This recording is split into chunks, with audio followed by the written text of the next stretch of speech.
What's the meaning of citric acid?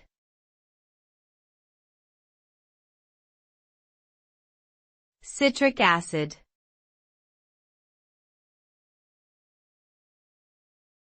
Citric acid.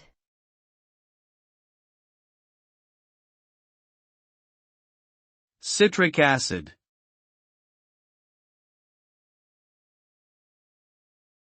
Citric acid.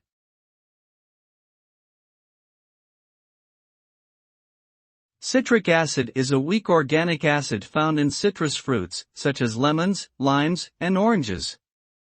It has the chemical formula C6H8O7 and is commonly used as a natural preservative and flavoring agent in various food and beverages. Citric acid is also used in cleaning products and cosmetics due to its acidic properties. In the food industry, it is often used as an acidulant, to add a sour or tart taste to products. Additionally, citric acid can be used as a chelating agent, helping to prevent oxidation and extend the shelf life of certain products.